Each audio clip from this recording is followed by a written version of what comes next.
자, 지난 시간에 묘목에 대해서 전반적으로 특성이라든지 상징에 대해서 이야기를 했었죠. 묘목이라는 글자 안에 들어있는 동물적인 속성, 토끼에 대한 이야기도 했었고요. 생식에 대한 번식 욕구, 호주에 있는 토끼 이야기, 번식력이 아주 보통이 아니다, 이런 게 포인트였고, 또 이별이 많은 당사주의 천파살 그 얘기도 했었죠. 이동수도 다양하게 많고, 팔계로 따지면은 정동쪽에 해당하는 그 후천팔계상 우리 진짜를 얘기합니다. 번개가 치고 진동을 하고 움직이고 이러는 것들. 그래서 묘월에 해당하는 절기 경칩에서는 비로소 놀랄 일이 벌어진다. 안과 밖에 대한 온도 차이가 생기니까 비로소 사람들이 밖으로 나온다, 이런 거죠. 그래서 우리가 신학기가 3월인 이유도 그렇고 다양하게 형성이 되어 있습니다. 그래서 묘목 때는 움직인다, 이렇게 보시면 돼요.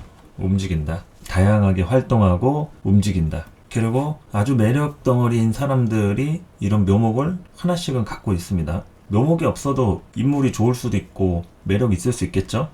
하지만 묘목이 갖고 있는 특별한 매력이 있다는 거죠. 특출난 매력이 있다. 그런 것들을 이제 글자를 하나하나 학습을 하면서 알아가는 거죠. 그래서 이번 시간에는 각 글자 간의 의미들, 묘목이 다른 오행을 봤을 때라든지 일간별로 간목일간, 을목일간, 병화일간, 정화일간한테 묘목이 어떤 의미로 쓰여지는지, 이런 글자 간의 관계, 즉 연계 해석이 중요하겠죠. 묘목 하나만 가지고 우리가 사주를 풀 수는 없으니까. 그리고 지난 시간에 금묘화실에 대한 간단한 해석도 좀 해봤고요. 묘목이 연에 있을 때하고 월에 있을 때, 시에 있을 때 이런 차이가 다르다 얘기를 했었죠. 그래서 계속 강의를 확장해서 하다 보면은 뭐 한도 끝도 없이 하루 10시간에도 부족할 정도로 할 얘기가 많습니다. 제가 그렇게 좀 집중적으로 강의를 하는 스타일이기도 하고, 또 그렇게 해야지 아주 지겨울 정도로 묘목에 대해서 하고 넘어가야 다시는 묘목에 대한 학습이 필요 없을 정도로 그렇게 각계격파를 해나갈 필요가 있다는 얘기죠. 그래서 묘목이 다른 오행들을 봤을 때 어떤 측면들이 있는지 이런 거를 보면 되겠다. 묘목이 목을 봤다, 이거는 이제 뭐 육친적으로 십성으로 봤을 때 비겁이 되겠죠. 지금 이 묘목과 오행에 대한 설명은 묘가 기준이 됩니다. 묘가 기준이다. 묘목과 오행을 할 때는 묘가 기준이 된다. 자, 그러면은 이제 묘목이 목을 봤다. 그럼 천간에 갑을목이 있고 지지에 인묘목이 있겠죠. 갑을목, 인묘목 이렇게 있겠죠. 자, 일단은 묘목이 다른 목을 봤을 때는 경쟁력이 생깁니다. 당연히 목 자체가 있는 상태에서 또 다른 목이 왔다, 내 사주에 있다, 운에서 왔다, 그런 것들이 이제 중복이 되는 거니까 경쟁력과 존재감에 대해서 내가 나라는 걸 증명을 해야 되잖아요. 똑같은 목인데 쟤랑 나랑 다르다는 걸 계속 증명을 해서 보여줘야 하는 겁니다. 이것은 뭐 묘목 기준에서도 그렇고 인목도 그렇고 천간에 있는 간목, 을목 모든 사주들이 비경겁제가 있으면은 자기 자신이 비경겁제하고 뭐가 다른지를 증명을 해서 보여줘야 돼요. 그런 게 이제 경쟁력인 거죠. 그런 게 경쟁력이다. 내가 뭐든지 간에 그 자체적으로 가만히 있어서 되는 게 아니라 같이 함께 어우러져서 섞이기는 하는데 나의 캐릭터가 무언지를 분명하게 보여줘야만 사람들한테 각인을 시킬 수 있는 거죠. 그래서 경쟁력과 존재감이 드러나는 것이고요. 파워 같은 거, 뭐든지 간에 사람이 많다라는 것을 얘기하는 거죠. 묘목이 다른 목을 봤다, 그러면 묘목의 힘이 좀 더 극대화되는 거예요. 파워가 묘목 하나만 있는 것보다는 더 크다. 갑을목이나 뭐 인묘목에 대한 측면들이 이 묘목을 더 강화시켜주는 거죠. 파워가 세진다. 그런데 이것은 이제 파워가 세지기도 하면서도 힘이 빠질 수도 있어요. 왜냐면 우리가 사람들이 많은데 가면은 안정감을 느끼기도 하잖아요. 혼자 있는 것보다는 공간이 이제 꽉꽉 채워지니까. 그런데 그 사람들하고 있으면서 내가 기가 빨릴 수도 있다. 이게 이제 긍정적인 것과 부정적인 것이 같이 있기 때문에 일단은 파워라는 부분에서는 내가 힘을 얻는 부분으로 볼 수 있겠고요. 그 중에는 내가 기운이 좀 빨려서 이 예민한 묘목이다. 그러면은 사람들이 있으면 있을수록 거기에 대해서 이제 가리게 되는 부분들이 생기겠죠. 내가 좋아하는 사람과 그렇지 않은 사람, 이런 측면으로 가리게 될 수 있는. 그래서 이제 비교의식 극대화, 이건 뭘 의미하냐면 비교의식이라는 것은 항상 나 혼자서 있는 그 자체를 얘기하는 게 아니라 대상을 통해서 이제 나를 드러내는 거죠. 나 혼자만 있으면 잘 안 드러나는데 어떠한 대상이 있다, 나보다 키가 작다, 아니면 몸집이 작다, 크다, 뭐 돈이 많다, 공부를 잘한다, 뭐 이런 것들에 대한 비교적인 측면으로 인해서 내가 좀 더 돋보이는, 아니면 상대적으로 묻어가는 그런 것들이 된다는 얘기죠. 그래서 간목은 겁재고 을목은 비견이고 이런 식으로 이제 볼 수 있겠죠. 일단은 이제 묘목한테 인목이라고 하는 것은 이게 이제 신살적인 운동 구조로 보면은 해묘미하고 인호술의 만남이에요. 간목은 겁재고 인목은 이제 망신살이에요. 망신살이라고 하는 것은 나를 이제 표현해 주는 거예요. 드러내고 표현을 하고. 그런데 이제 너무 표현을 급하게 하다 보면은 옷을 살짝 걷으려고 했는데 다 옷을 벗어버렸다. 이런 속살이 비치니까 망신당하겠죠. 그리고 알려서는 안 되는 정보인데 실수로 직장 상사 욕을 하고 험담을 하는 걸 친구한테 보낸다는 게 그 당사자한테 보냈다. 개망신이죠. 다음날 이제 부장님한테 가서 뭐 할 수가 없죠. 부장님 욕을 했는데. 이러한 망신살이라는 것은 속도에 관련된 문제가 나오는 겁니다. 속도와 관련된 문제. 그래서 대체로 좀 말조심을 해야 되는 그런 구조이기도 하고요. 내가 하고 싶은 건지 그 대상의 쓰임이 형성이 되는 건지 이런 때와 장소를 가릴 줄 알아야 된다 뭐 이런 CF 있었잖아요. 그런 것처럼 기운들이 굉장히 빠르게 움직이는 것을 얘기하는 겁니다. 소문에 굉장히 민감하고요. 소문, 구설, 누가 어떻다더라 하면 카더라 통신 이런 거에 아주 환장하는 사람들이 이제 망신살이 대부분이 그렇습니다. 아주 그러한 것들로 소비하며 산다. 가십거리. 그리고 내가 그러한 부분에 중심이 되기도 하고요. 나와 관련한 뭐 일이 될 수도 있고 또 내가 유명인이라든지 뭐 연예인이라든지 뭐 이런 일을 할 수도 있잖아요. 하다못해 뭐 방송을 하든 누구 남을 가르치든 노출돼 있는 동네 의사나 변호사다. 그 동네에서 유명한 사람이죠. 병을 잘 고치는 의사든 사건을 담당해서 승소를 잘하는 변호사든 나름 이름이 있는 거니까 거기에서 이제 망신적 개념이라고 했을 때 나를 노출하는 그런 기준을 얘기하는 거죠. 그래서 묘목이 있는데 인목이 이렇게 가중이 됐다. 그러면 이런 측면에서 이런 망신적인 개념이 들어가는 겁니다. 망신적인 측면. 자신의 기운을 굉장히 빨리 쓸 수가 있다. 그리고 유행에 뒤처지지 않는다. 유행을 빠르게 흡수할 수 있습니다. 시간이 지나고 나이가 들어도요. 절대 뭐 늙었다고 따라가지 말라는 법이 없어요. 네. 유행 선도자예요. 선도자. 망신살은 유행 선도자다. 트렌드 리더. 그리고 이게 망신이라는 것은 이제 망할 망자의 몸 신자거든요. 몸을 망친다 이런 뜻인데 연예인들이 유명해지면 스케줄과 행사가 많잖아요. 잠을 못 잡니다. 잠을 2시간 뭐 3시간 뭐 메이크업 하면서 자고 차에서 자고 밥 먹을 시간도 없고 맨날 김밥하고 라면 이런 걸로 때우고 떡볶이 뭐 갑자기 떡볶이 먹고 싶네. 스쿨푸드 많이 시켜 먹었는데 스쿨푸드가 지금 문을 닫았겠죠? 그러니까 그런 걸로 이렇게 때우니까 건강도 안 좋아지고 스케줄을 계속 하다 보면은 힘든 거예요. 그러니까 이제 쓰러지고 응급실 실려가고 막 차도 운전 막 너무 빨리 하다가 막 차 뒤집혀져가지고 막 사고 나고 막 그러잖아요. 그게 다 망신인 거죠. 망신. 몸을 망치는 거예요. 막 다리에 철심 받고 막 수술하고 심지어 죽기도 하고 뭐든지 빨리 하면은 탈이 난다. 안 좋다. 이런 얘기죠.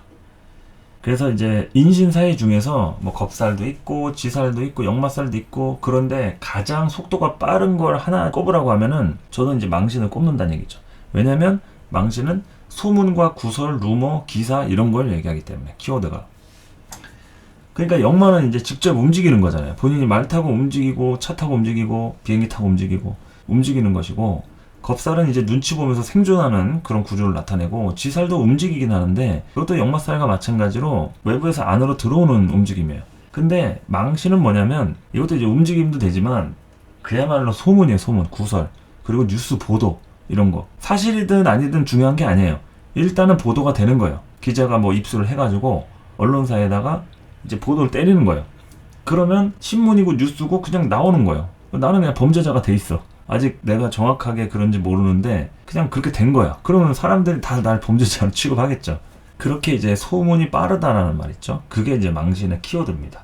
그래서 마녀사냥이 정말 무서운 거고 카드라 통신, 소문, 루머, 뭐 정확하지 않은 정보, 확인되지 않는 자료들, 데이터들 이런 게 이제 망신을 통해서 돌아다닌다 이거죠. 그런 것들로 직업군이나 성향이나 이런 걸 삼을 수도 있겠지만 어떨 때는 이제 그런 걸로 피해를 보기도 하는. 연예인들은 이미지로 먹고 살잖아요. 말 한마디 어디 SNS에 글 하나 잘못 올렸다가 광고 위약금 다 날리고 몇억 대 몇십억 대 손해를 보잖아요.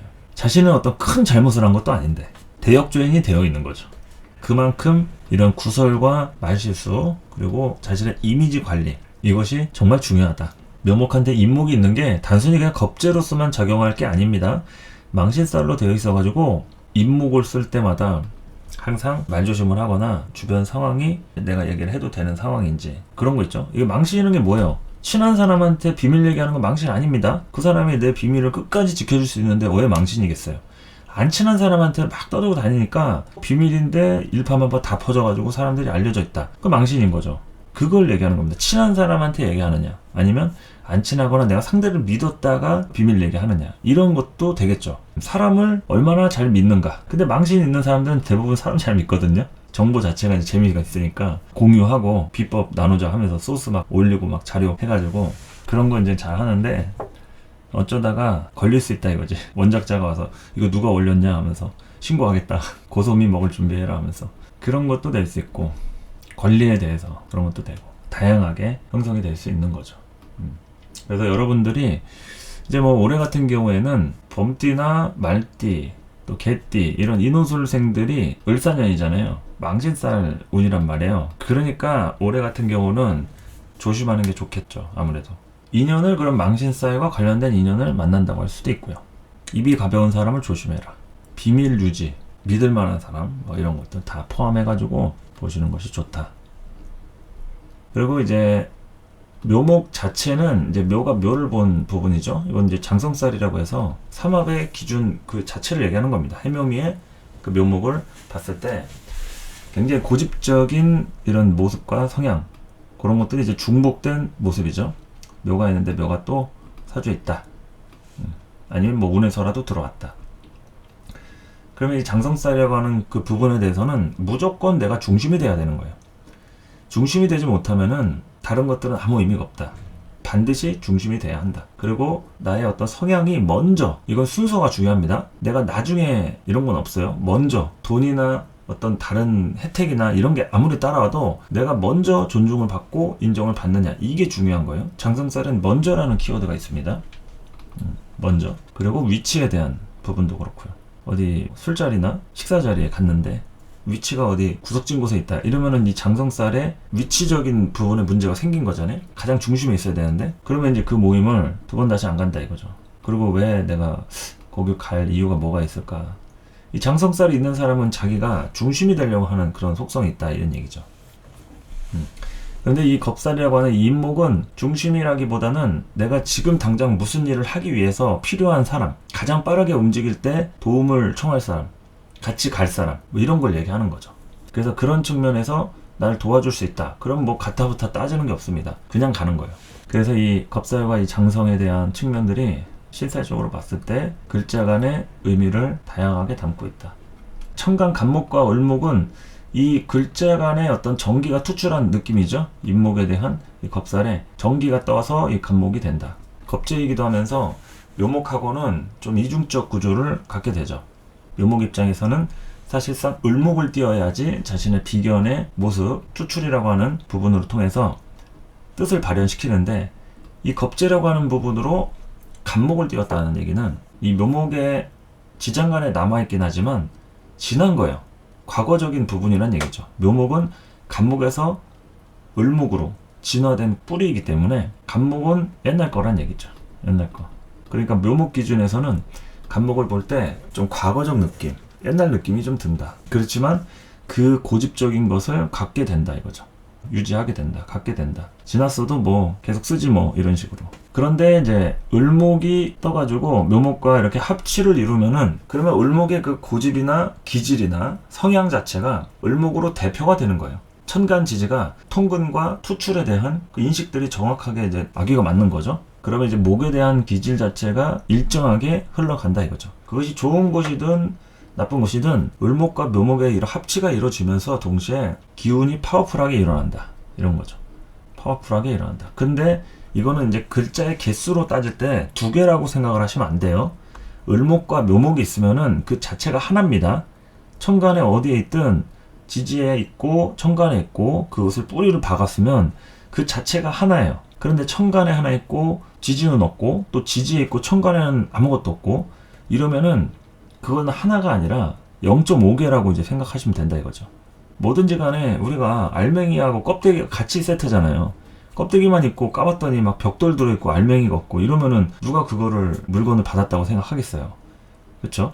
물론 알맹이가 있으면은 알맹이가 있는 건 하나이긴 한데, 근데 그것을 들고 다닐 봉투라든지 쇼핑백도 없이 그냥 내용물만 주면은 그것도 이제 보관이라든지 아니면 내가 운반을 할 때 이게 문제가 생기겠죠. 그래서 이제 첨간과 지지에 대한 개념을 인지하실 때 두 개가 한 세트라고 생각을 하셔야 돼요. 그래서 가끔은 첨간에 뭐 몇 개가 있어야 많은가요? 지지에 몇 개는 어떤가요? 막 이렇게 물어보시는데, 첨간하고 지지는 한 세트다. 둘이 뗄래야 뗄 수 없는 관계다. 그렇기 때문에 이런 통근과 착근, 그리고 투출, 투간 이런 것들로 연결되지 않고서는 힘을 가졌다고 얘기하기가 어렵다. 그래서 묘목 기준에는 이 목이라는 것 자체가 자신의 어떤 정체성과 주체성을 얘기하는 거예요. 그러니까 첨간에는 없고 지지에 인묘목만 쫙 깔려있고 이러면은 묘목의 뜻을 발현시키지 못한 거잖아요. 첨간 가불목에 대한 기질들이. 그래서 이제 이런 첨간이 있을 때는 묘목의 뜻을 발현시킬 나의 그 생산지까지 갖고 있는 그런 느낌이라고 보면 되는 거죠. 근데 지지만 있으면은 판매 사원이랄지 홈쇼핑에서 이제 광고를 해주는 그런 뭐 유통 경로랄지 이런 것들이 많은 거예요. 근데 첨간이 있어야지 비로소 내가 생산을 해야겠다. 내 거라는 부분에 대한 소유 권한도 생기고 그렇게 되는 거죠. 그래서 그 첨간에 대한 기운들이 지지에 아무리 많아도 반드시 하나쯤 투출이 되거나 아니면 그 투출이 되는 운에 사건 사고가 일어나는 겁니다. 절대 지지만 가지고 일어날 수가 없고 첨간만 가지고 뭐가 될 수가 없습니다. 첨간에 있으면은 지지로 통근이라든지 착근이 돼야 되고 지지에 있는 것은 투출 및 투간이 되어야 합니다. 그래서 이제 지지끼리의 움직임을 가지고 지장간에 대한 것을 변동시킬 때, 튀어오를 때, 그럴 때 이제 사건 사고가 일어나는 건데 그것을 이제 형충회합이라고 하는 거죠. 형충회합으로 인해서 첨간에는 없으나 이런 묘목이 있는데 을목은 없어요. 첨간에 운에 의해서도 없고 내사주에도 없고. 그런데 유금이 와가지고 묘충을 때린다. 그러면 이때 이제 묘 안에 있는 이 을목이 동하는 거예요. 진동을 한다. 걔가 깨지든 튀어나와서 움직이든 어떤 형태로든 천간의 형태로 일시적으로 쓸 수 있는 그런 구조가 되는 거예요. 그런데 이제 그것이 어떠한 사건 사고로 인해서 쓴 거기 때문에 일관성은 떨어지겠죠. 안정적으로 계속 쓸 수 있는 구조가 아니기 때문에 이거는 여러 가지 형태의 가공이라든지 정해진 인연 안에서만 움직이는 구조가 되는 거죠. 그래서 이제 이 묘목이 비겁을 본 거에 대해서 좀 설명이 필요해서 좀 길게 얘기를 한 거고요. 어쨌든 간목하고 을목은 별도의 어떤 관계보다도 서로 간에 그런 밀접한 영향을 갖고 있는 이유가 동기오행이기 때문에 그렇습니다. 묘목이 오행목이죠. 같은 목이 천간에 떴거나 지지에 있을 때도 이제 동기오행이니까 거기에 대해서 자신의 존재감과 주체성을 계속 끊임없이 드러내고 부여하게 돼 있다. 이렇게 이해하시면 되겠습니다. 어쨌든 이제 속도가 빨라진다. 성질이 급해진다. 그리고 경쟁력, 남들보다 더 열심히, 더 멋지게, 더 예쁘게 뭘 하더라도 돋보이고 부각된다. 라는 거에 대해서 철저하게 알아두실 필요가 있다는 얘기죠. 자, 비겁까지 잘 이해 가셨죠?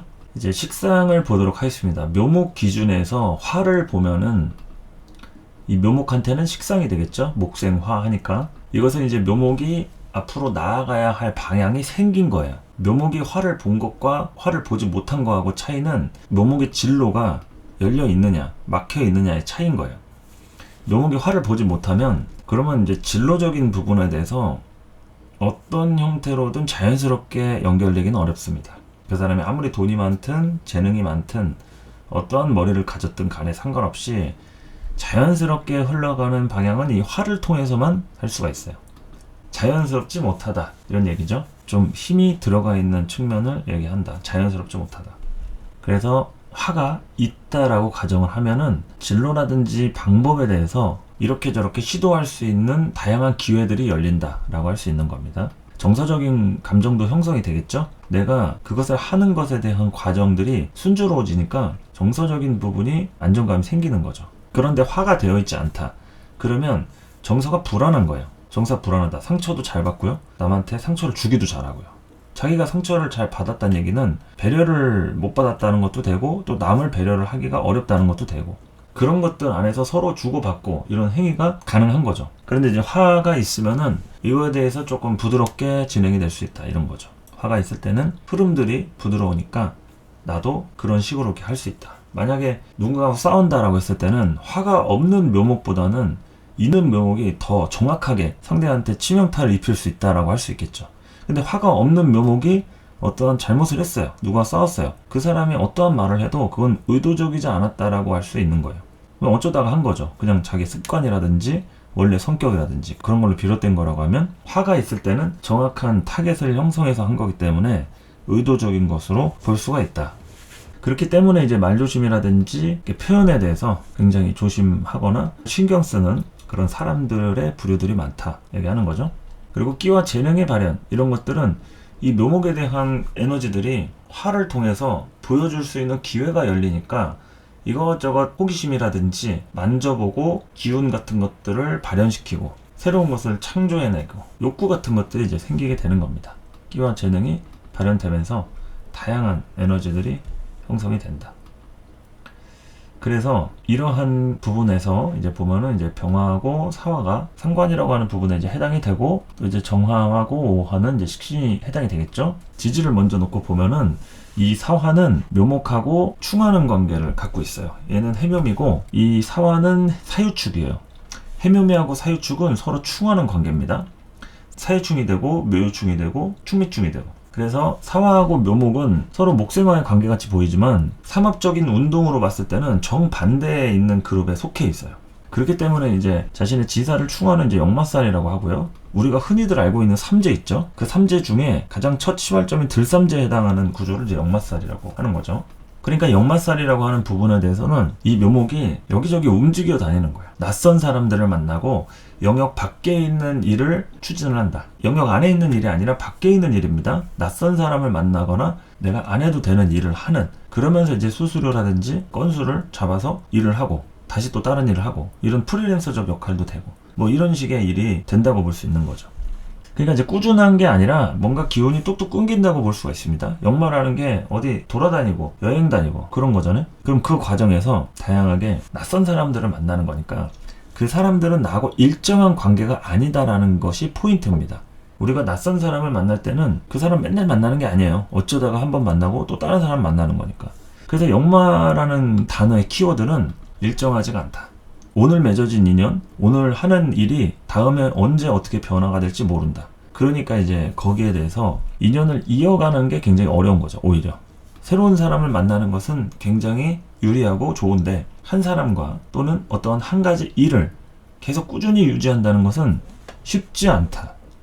묘목 입장에서 이 사화는 역마적인 구조를 갖고 있기 때문에, 예를 들어서 올해 같은 경우는 을사년이잖아요. 그러면은 묘목이 있으신 분들, 그 띠가 아니어도 토끼띠의 경우에는 더 그게 크겠죠. 하지만 토끼띠가 아니어도 묘월생이든 묘일주든 시에 묘시가 있든 그런 분들은 이 사화라고 하는 이 글자를 쓸 때 이게 역마적인 구조를 갖고 있기 때문에 묘목이라고 하는 행위로 뭘 할 때 보면은 그것이 일시적일 가능성이 높다 이거죠. 일시적일 가능성이 높다. 그리고 또한 그것을 계속 유지하는데 소모적인 에너지가 필요하다. 뭐 유지는 할 수 있겠죠. 하지만 그것을 유지하는데 필요한 에너지가 드니까 그럴 바에야 그냥 한번 하고 말지 뭐. 그리고 끝나는 거예요. 그냥 일회성으로 끝난다. 더 유지하는 마음이 처음에 들었다가도, 원래는 계속 지속적인 관계를 할 생각을 가졌다가도 그냥 굳이 이제는 그럴 필요가 없어지는 경우 있죠. 그러면 이제 관계가 끝나는 거예요. 일이든 사람이든 어떤 물건이든. 그러니까 이제 인연이 과연 얼마나 오래 가겠는가.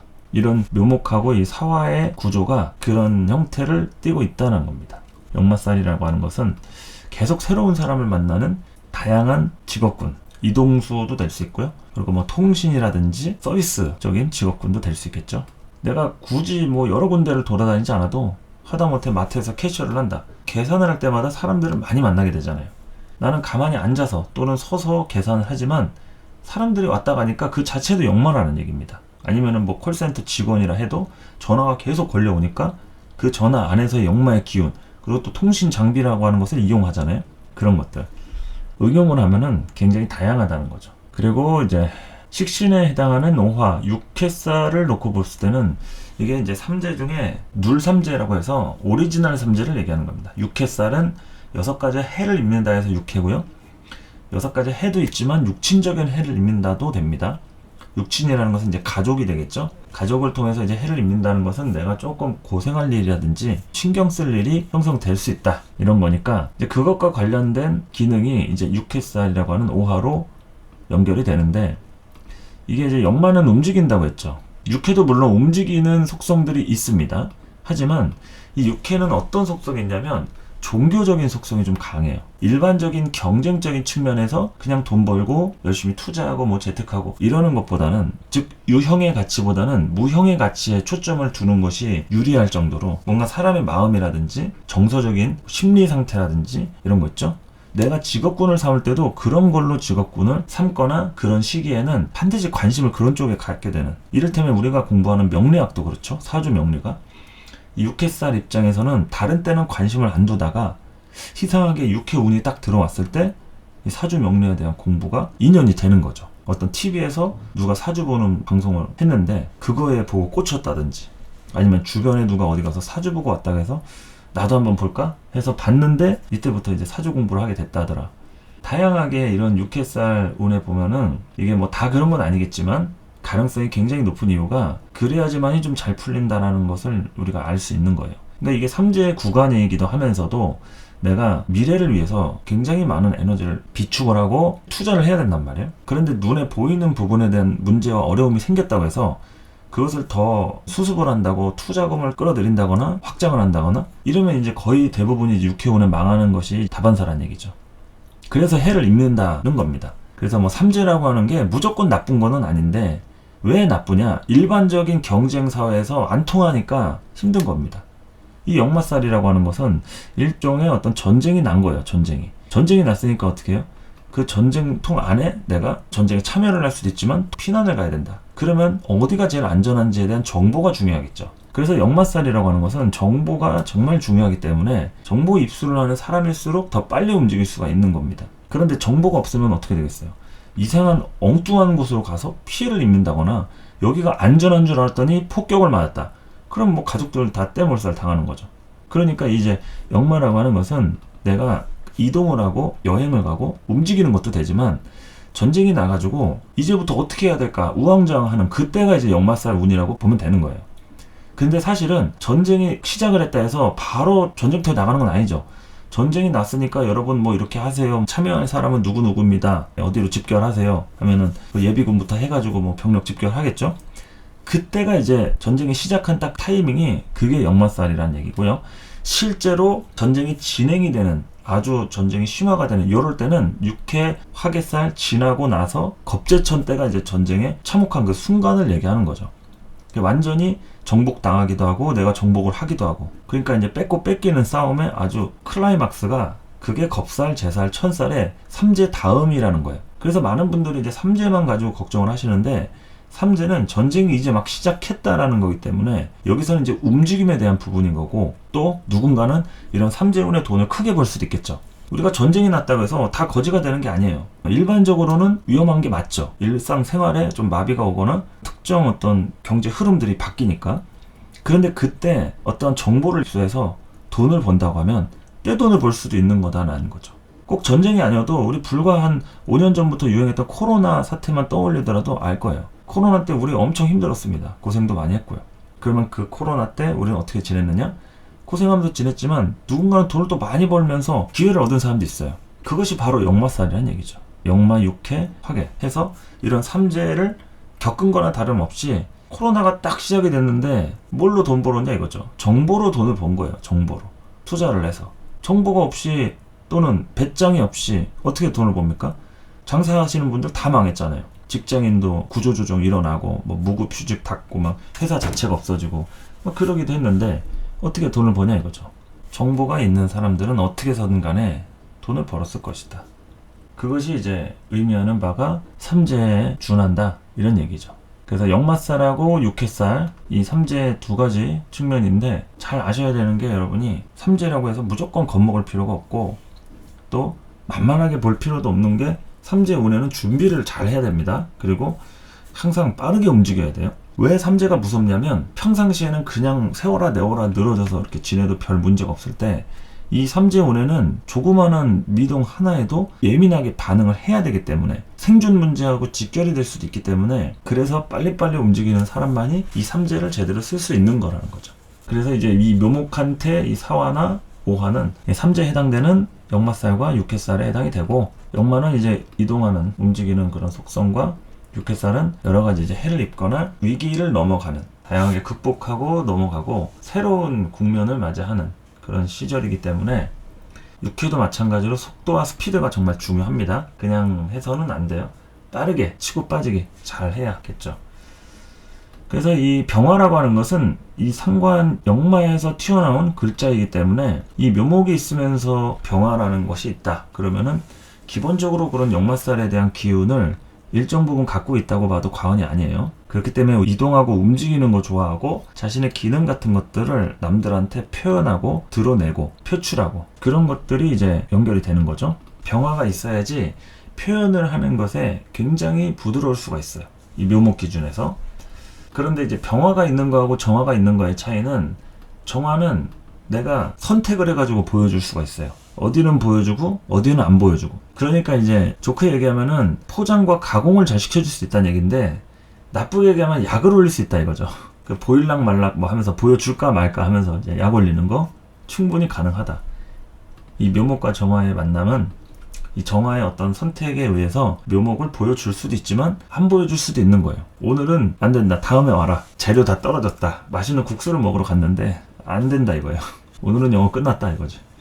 영업시간이 아직 남았는데 이제 그런 식으로 좀 기복이 생길 수 있는 그런 게 이제 정화고 병화는 꾸준히 유지되는 영업시간이 뭐 6시까지 나가면 6시까지 손님을 받을 만큼 받는 거예요. 한꺼번에 많이 받는 게 아니라. 근데 정화가 있으면은 6시까지면은 그거를 6시까지 나눠서 받는 게 아니라 한 2시, 3시까지 받고 끝내는 거예요. 그냥 왕창 몰려 있으면은 그냥 이거 하고 치우자 오늘. 퇴근 시간 앞당기자. 하면서 이런 좀 기복이 생긴다라고 할 수 있는 거죠. 기복이. 그래서 일관성은 조금 떨어지는데 일에 대한 효율이라든지 전문성이라든지 요령 같은 거라든지 이런 것들은 이제 정화가 압도적으로 타고났죠. 병화는 조금 답답할 수는 있습니다. 너무 일정하니까. 근데 많은 사람한테 부드럽게 보일 수 있겠죠. 한치의 오차가 없으니까. 근데 정화는 예측할 수가 없습니다. 이 사람 기분에 따라 달라요. 그야말로 엿장수죠. 엿장수 마음대로라는 말 있죠. 엿장수 마음대로처럼 이 사람의 기분에 따라서 오늘 6시까지인데 9시까지 할 수 있어요. 오늘 3시간 연장이다. 더 팔지 뭐 하면서 어디서 재료를 급하게 공수해서라도 오늘 연장 영업합니다 하면서 그렇게 할 수도 있는 거예요. 묘목한테 정화가 있으면은 그런 기복에 대한 거에 따라 그날 자체가 그냥 아예 일을 안 할 수도 있습니다. 안 좋은 일 있거나 본인이 하기 싫으면 그냥 오늘 휴무 개인적인 사정으로 쉽니다. 다른 데 가서 드세요. 그런 식으로 영업하는 거예요. 자기 마음대로지. 그러나 거기가 맛집이라고 하면 뭐 그냥 그러려니 해야죠. 뭐 다음날 열겠다는데 뭐 어쩌겠어. 불만 가질 수가 없습니다. 다른 데 있으면은 뭐 여기만 맛집이냐 하면서 갈 수 있는데 거기가 제대로 된 찐 맛집이다 이러면은 그럼 기다려야지 뭐 텐트 치고서라도 막 12시간 기다리고 막 하잖아요. 그런 차이가 있습니다. 목하고 화까지만 설명했는데 지금 40분 걸렸네요. 이제 재성할 차례죠. 묘목한테 토가 있으면은 재성이 됩니다. 재성. 그러니까 지금은 이제 지지 기준으로 하는 거죠. 을목이 아니고 묘목 기준으로 하는 거니까 묘목한테 토가 있다는 것은 묘목의 안정감을 얘기하는 겁니다. 현실적인 안정감. 그러니까 묘목이 결과 중심적으로 움직일 수 있다는 얘기죠. 그러니까 여러분 사주에 일간별 재성이 없다고 해서 묘목이 있는데 토가 있다? 그러면 재성이 있는 겁니다. 뭐 예를 들어서 내가 화일간이다. 근데 재성이 없다.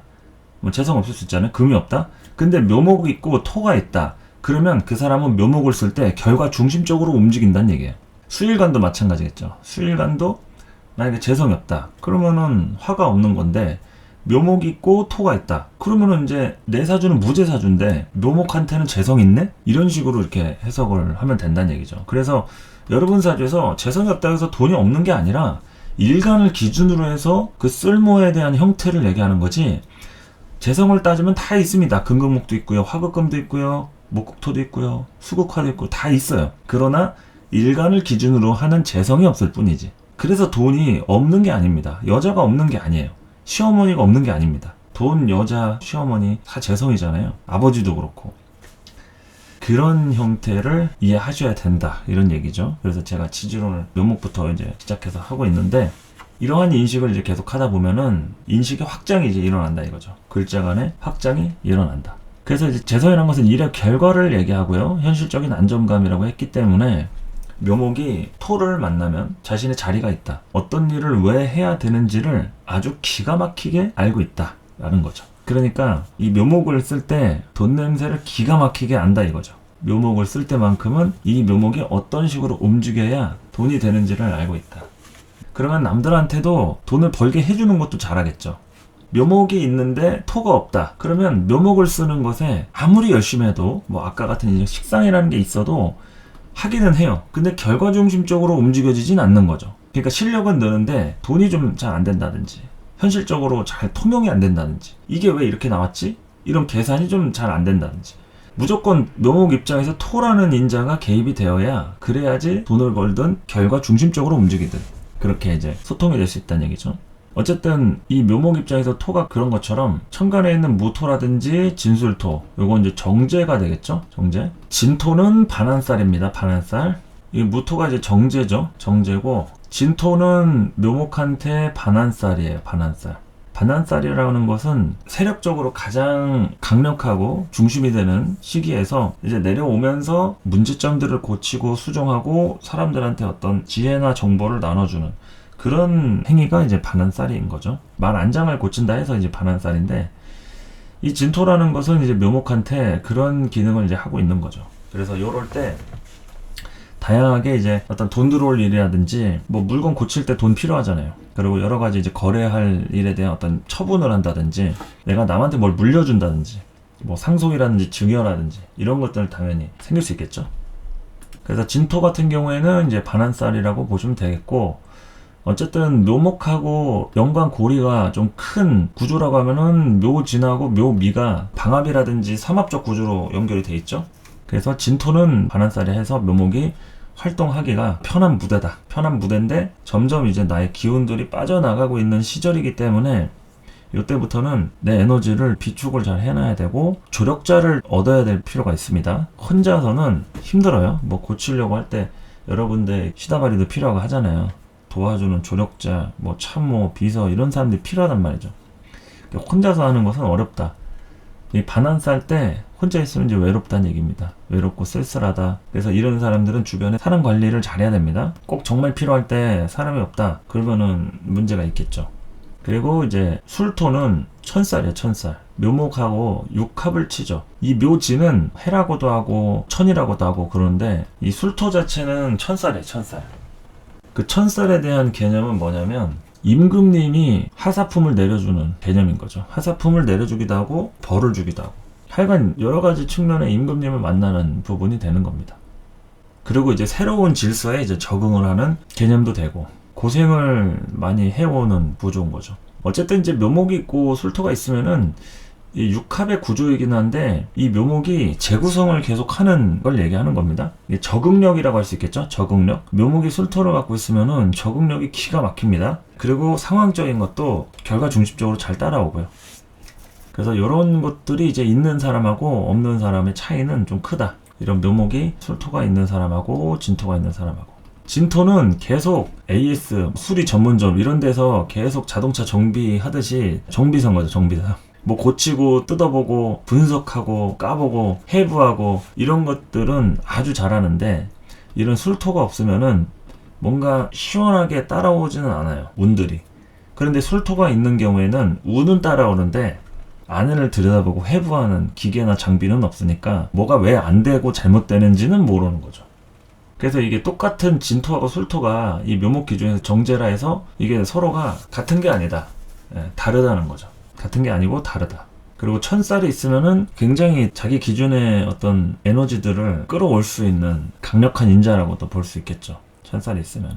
그래서 이제 이 육합이 어떻게 보면은 다 이런 천살의 구조를 갖고 있는 건 아닌데 묘술합하고 진유합이 아마 천살의 구조로 되어 있을 텐데 왕지 기준에서는 이제 천살인 거죠. 그랬을 때 천살의 기능이 작동이 됨과 동시에 내가 하고 싶은 대로 해야지만 직성이 풀리는 내가 하늘이다 이거죠. 묘목이 있는데 이제 술토가 있다. 아니면 이제 술 대운이나 뭐 세운이나 운에서 이렇게 술토를 받아들인다. 그러면 이 묘목이 대우를 받는다 이렇게 얘기할 수 있는 거죠. 대우를 받든 자신의 어떤 자존심이 하늘을 찌르든.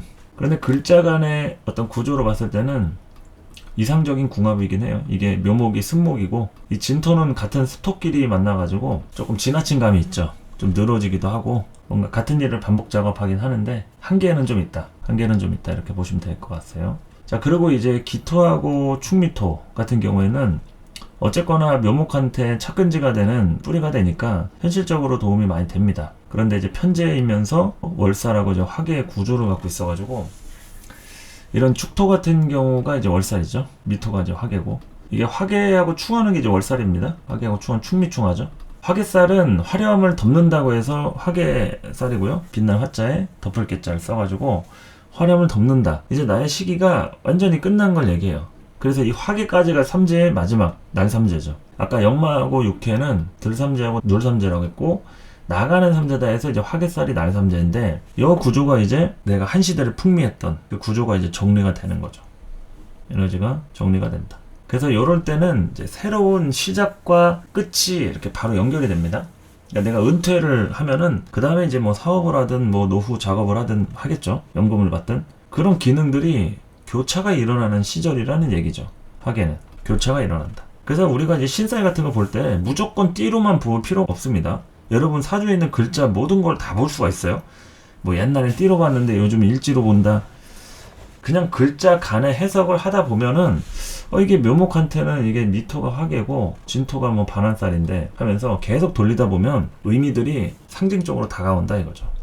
그래서 화계살이 어쨌든 미토 되어 있고 묘목의 기운들이 저장된다. 더 이상 사용되지 않는 형태로 변환된다. 그리고 이제 겁재천이라고 하는 신유술, 겁재천이라고 하는 신유술로 갈 때 묘목의 에너지가 중단되는 거죠. 중단돼서 다시 해수가 됐을 때 장생, 지살로 태어나는 겁니다. 자, 그래서 이제 화계가 미토고요. 에너지를 정리한다.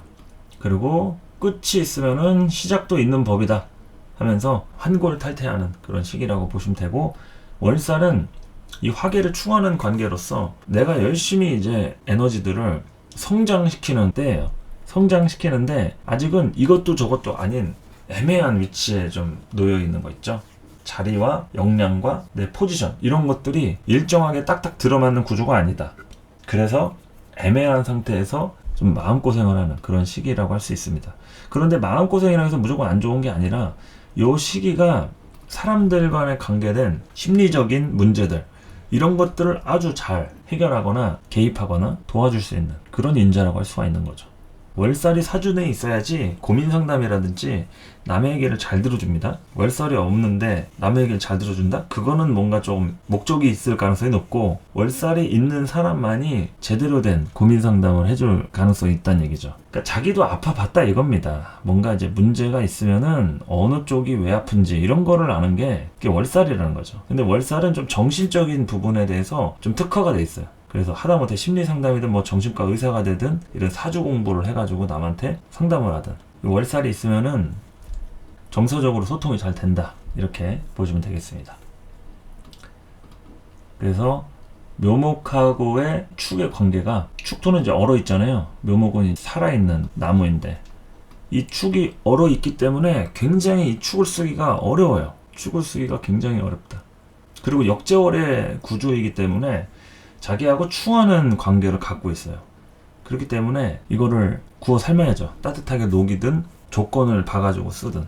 그러니까 이제 어려운 환경에서 적응할 수 있는 적응력들이 이제 생기는 거죠.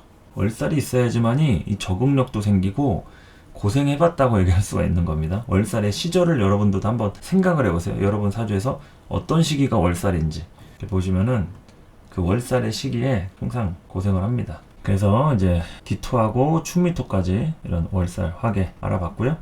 그리고 이제 묘목한테 금, 관성을 보도록 하겠습니다. 이 묘목이 금을 봤다는 것은 확실하게 묘목의 어떤 마디 구분이 정확하게 되어 있다는 얘기겠죠. 그리고 운이 따라준다 라고 할 수 있습니다. 이런 토나 금이 있으면은 묘목이 움직일 때 현실적인 운이 따라준다 할 수 있어요. 토금이 이렇게 잘 돼 있으면은. 이 토는 돈 버는 데 필요한 운이고요. 금은 이 묘목이 사회적으로 인정받는 데 필요한 운인 거예요. 내가 묘가 있고 토가 있다. 그러면은 이 묘목을 활용해 가지고 결과를 내는 것들, 사람들한테 인정받는 것들, 이런 것들이 내 기준으로 이루어지는 거고, 이 금은 좀 뭔가 남들한테 인정받는데 공식적으로 어떤 성적을 낸다든지 나의 어떤 타이틀을 좀 갖게 되는 그런 것도 있죠. 그것이 좀 잘 되는 게 이게 금 관성입니다. 묘목한테 금이 있으면은 이게 묘목이 원래 자유로운 묘목은 아니겠죠.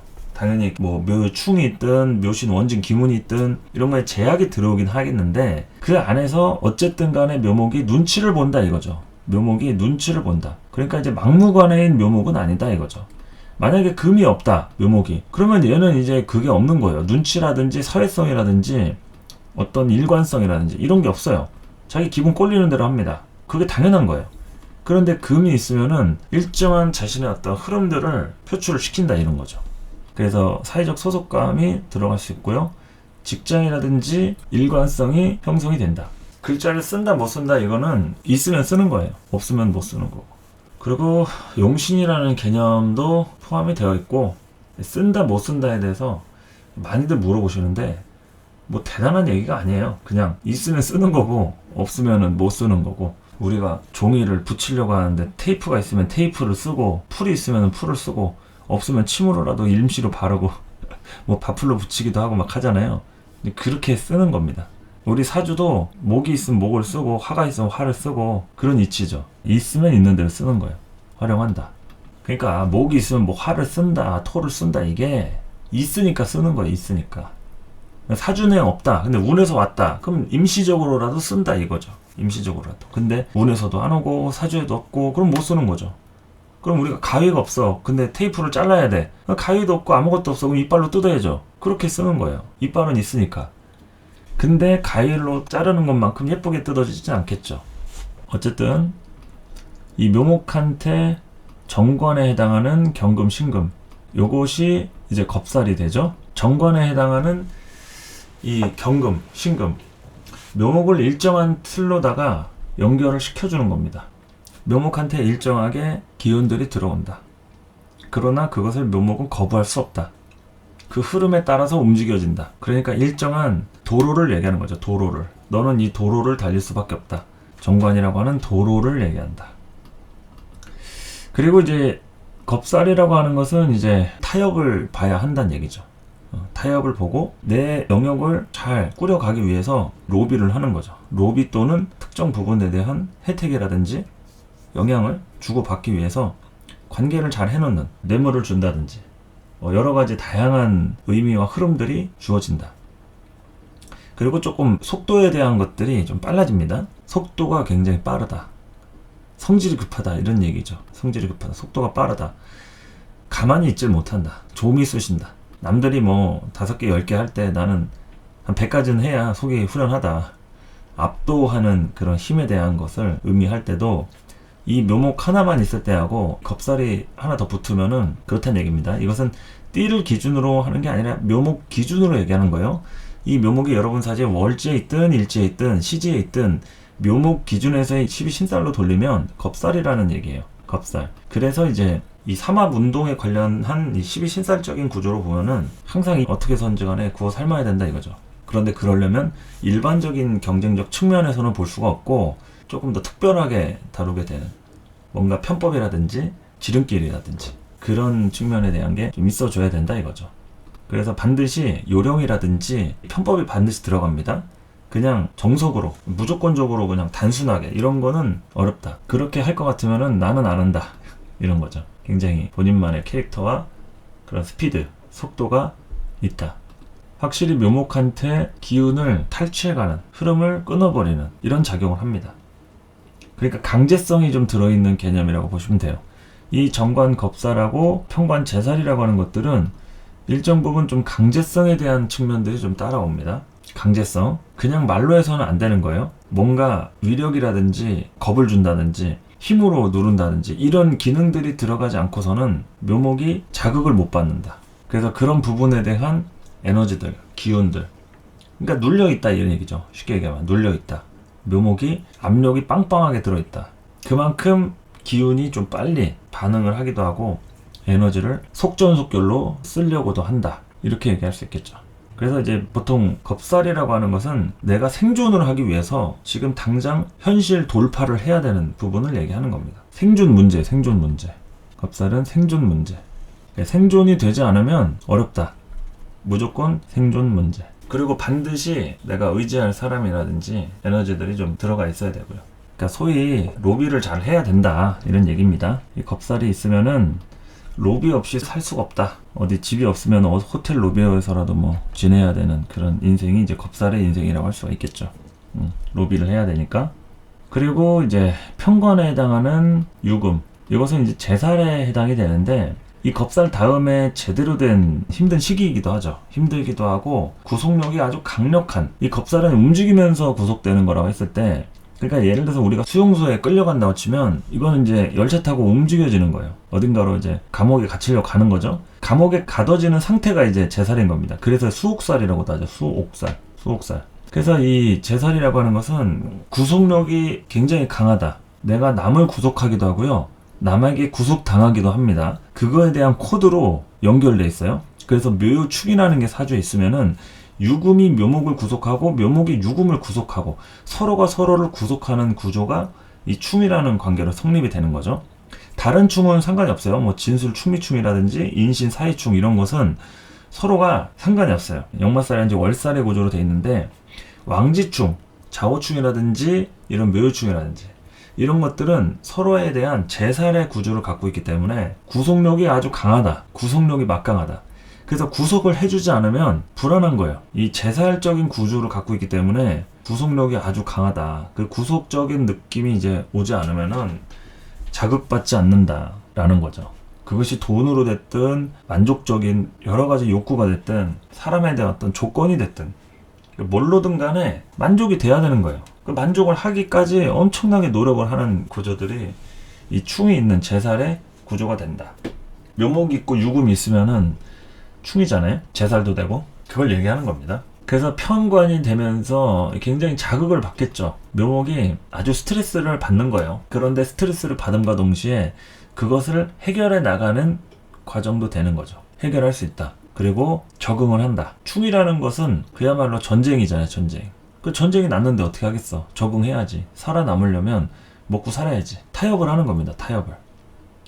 그런데 화가 있으면은 빠르게 적응을 할 것이고요, 화가 없으면은 굉장히 적응력이나 속도가 되게 늦습니다. 뒤늦게 깨달아요. 그리고 남들이 겪지 못한 것을 내가 혼자 겪을 수가 있어요. 근데 화가 있으면은 남들이 어느 정도 겪어볼 만한 것들을 나도 겪는다든지, 아니면 내가 혼자 겪었어도 그래 이 정도는 뭐 하면서 의연하게 대처할 수가 있는데, 화가 있느냐 없느냐, 이것은 이제 적응력에 대한 측면이 될 수 있고, 화가 아니어도 이제 수가 있다고 하면 주체성으로 갈 수 있겠죠. 주체성으로. 수라는 것은 항상 주체성에 대한 어떤 깊이 이런 걸 얘기하는 거니까요. 그래서 묘목한테 이런 신금, 유금, 이건 굉장히 자극제로서 굉장히 아주 큽니다. 에너지가. 그래서 묘목이 맛이 가기도 해요. 날아갈 수도 있습니다. 날아가면 이제 특정 묘목에 대한 순기능들이 상실이 될 수가 있어요. 부정적이면은. 긍정적이면은 계속 깨지면서 활용이 되는 거죠. 펌프질을 받으면서 활용이 된다. 자극을 받으면은 움직인다 라고 제가 얘기했죠. 그래서 묘목을 가장 크게 움직이는 기운이 이 유금, 제살이 되는 거예요. 움직인다. 근데 이거에 대한 속도 조절이라든지 에너지 조절이 안 되면 깨져버릴 수 있어요. 그냥 어떠한 진행이라든지 일에 대한 측면들이 압력을 주는 게 아니라 터져버리는 거죠. 그럼 이게 깨지는 거예요. 밥솥이 터지는 겁니다. 압력밥솥이 뚜껑이 잘 안 닫히든 아니면 압력이 너무 크게 부풀어 오르면 그냥 밥솥 터지는 거예요. 그런 압력이라고 좀 보시면 된다. 그리고 이제 마지막 묘목이 수라고 하는 인성을 봤을 때를 보겠습니다. 아까 금이라고 하는 것은 질서를 얘기했어요. 사회적인 소속감도 되고 뭐 묘목의 규칙이나 법도 되고 눈치를 본다 이렇게 얘기를 했었는데, 묘목이 인성을 봤을 때 이것은 이제 묘목의 문서라든지 공부라든지 투자가 되겠죠. 그러니까 이제 묘목이 어떠한 투자라든지 외부의 환경적 인자를 받아들이는 것을 얘기하는 겁니다. 묘목이 수가 있으면은 그 수를 사용을 한다, 끌어들인다, 받아들인다. 그런 수단과 방법을 이용할 줄 안다는 얘기죠. 시작할 때부터 그러한 운들이 따라온다 라고 할 수가 있는 겁니다. 그런데 긍정적이면은 혜택을 받는다고 할 수 있는데, 부정적이면은 아킬레스건이 거기서부터 출발하는 거예요. 긍정과 부정이 같이 있습니다.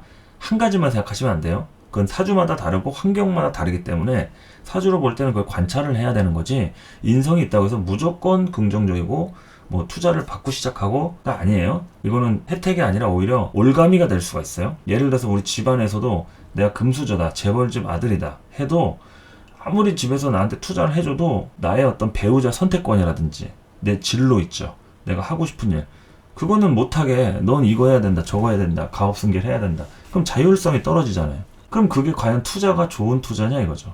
나의 자유와 선택을 이제 억압을 하는데, 그것은 과연 우리 집안이 좋다고 해가지고 남들은 다 부러워하는데 나는 과연 좋다고 할 수 있는가? 내 인생이라는 게 없는데. 무슨 얘기인지 아시겠죠? 인성이라는 게 그렇습니다. 문서이기도 하고 가문의 틀이기도 하고 공부도 되고 투자도 되는데, 이게 긍정적이면은 나한테 필요한 투자가 오는 거지만 부정적이면은 투자가 안 들어오거나 잘못 들어올 수가 있고, 아니면 투자를 해놓고도 갑질을 하거나 생색을 낼 수가 있어요. 그러니까 이제 부모가 자식 키워놓고서 진로에 간섭을 하는 거죠. 너 이렇게 해야 된다, 저렇게 해야 된다. 엄마가 뭐 해줬으니까 너는 이렇게 살아야 돼 하면서. 그래서 이제 임수라든지 이제 해수는 정인이면서 이제 지살, 이거는 이제 자신의 삼합군에 속하죠. 지살. 그러니까 이 묘목이 움직일 수 있는 기운들이 이렇게 들어오니까 안정적으로 이렇게 시작할 때 출발점이 좀 익숙하다, 자연스럽다, 순조롭다, 이렇게 얘기할 수 있는 거죠. 그런데 그 해수라고 하는 지살이 이 묘목한테 부담을 주는지에 대해서는 구조를 좀 잘 살펴봐야 됩니다. 수가 필요해야 돼요, 사주에. 근데 수가 좀 불필요한데 해수가 이런 지살로 있다. 그럼 움직이기 싫은데 움직이는 거야, 내가. 그냥 앉아서 쉬고 편하게 일하고 싶은데 자꾸 돌아다니는 직업을 가져야 된다든지, 낯선 사람 만나는 게 싫은데 내가 하는 일은 서비스업이야. 이럴 수 있죠.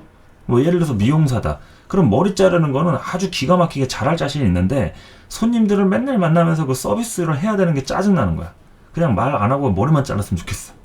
그런 사람도 있죠. 그게 이제 이 지살에 대한 이 해수가 움직임에 대한 측면들을 어떤 식으로 바라보느냐, 이걸 얘기하는 겁니다. 움직임이 생기면 이제 낯선 사람을 만나든 돌아다녀야 되잖아요. 근데 그게 짜증이 나니까 그냥 일만 하고 싶은 거 있죠. 그리고 이제 개수라든지 자수는 이제 편인이면서 이제 도화살을 의미하기도 하고, 뭐 원칙적인 명칭은 연살인데 여러분들이 흔히 알고 있는 이 도화살로 적었습니다. 원래는 연살이에요. 도화살이 이 묘목한테 형살적인 구조를 띠고 있기도 하고, 굉장히 그 어떤 전문적인 반복 작업을 얘기합니다. 묘목이 자수를 보게 되면은 반복 작업을 의미한다고 할 수 있다.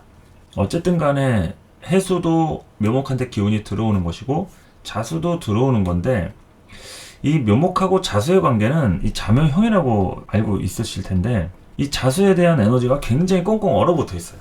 자수라는 것은 이제 응집된 걸 얘기하는 겁니다. 풀어 헤쳐진 게 아니라 아주 꽁꽁 응집되어 있어서 그 얼어붙은 기운을 녹여서 써야 돼요. 근데 이 묘목은 지금 당장 이 소스를 갖고 활용을 막 해야 되는 지금 파릇파릇한 순간들이란 말이죠. 움직여야 돼, 빨리. 근데 이 얼어붙은 자수를 언제 다 갖다 쓰냐 이거죠. 아직 녹지도 않았는데 꽁꽁 얼어붙은 아이스팩에 있는 내용물을 언제 갖다 쓰냐 이거죠. 그러니까 이 묘목이 자수를 보면 이 처치 곤란이다. 그 자체가 이제 형살적인 구조를 띈다. 아니 물건 달라고 해서 줬는데 이 얼어붙은 걸 주면 어떡하냐. 당장 써야 되는데 이거 녹으려면은 한 1시간은 걸릴 것 같다. 그럼 이제 열받잖아요. 배신감도 느끼고. 그래서 이제 형살에 대한 이런 배신지사의 코드가 이제 그런 것이고, 시간이 좀 걸린다든지 딜레이라든지. 근데 이걸 녹여가지고 쓰면은 제대로 된 원천 소스를 갖다 쓸 수 있는 파격적 에너지가 되기도 합니다. 이 자묘형의 구조는 묘목이 자수에 대한 에너지를 끌어쓸 수만 있다고 하면 굉장히 천부적인 자질과 기능을 또 얘기할 수 있는 그런 부분을 나타내죠. 그리고 계속 쓰다 보면은 또 이제 익숙해지죠. 그러다 보면은 에너지들이 적응이 됩니다. 에너지들이 적응이 된다. 그리고 이제 편인이기 때문에 묘목 기준에서 여러 가지 생각하고 사고하는 그런 기준들이 생긴다고 할 수 있는 거죠. 그걸 이제 잘 보셔야 한다는 얘기입니다. 어쨌든 연살이고 도화살이고 이 묘목이 움직이는 에너지에 대해서 이게 반복 작업이 들어가는 거예요. 예. 도화나 연살은 반복 작업, 반복살이다. 그리고 대인관계와 관련한 서비스라든지 이성관계라든지 교제살 이것도 되고, 교제하는 것들 다양한 측면으로다가 연결을 지을 수 있다. 근데 이제 뭐 자수는 없고 개수만 있고 하면은 의미 없겠죠. 이게 자수가 개수의 뿌리를 의미하고 개수도 자수의 투간 여부를 얘기하는 거기 때문에 두 가지가 이제 한 세트고, 한 가지만 있으면은 작용력은 좀 거의 반쪽짜리다 이렇게 보시면 되겠습니다. 자, 오늘 1시간 반 거의 100분 가까이 지지론 묘에 대해서 알아봤습니다. 목화토금수, 이제 천간지지, 이렇게 12신살 쪽으로 이렇게 알아보면서 저만의 방식으로 좀 설명을 좀 해봤어요. 자, 그래서 어쨌든 오늘 이렇게 한번 좀 알아봤고요. 공부에 좀 도움이 되셨으면 좋겠습니다. 다음 시간에 또 다양한 강의로 또 찾아오도록 할게요. 감사합니다.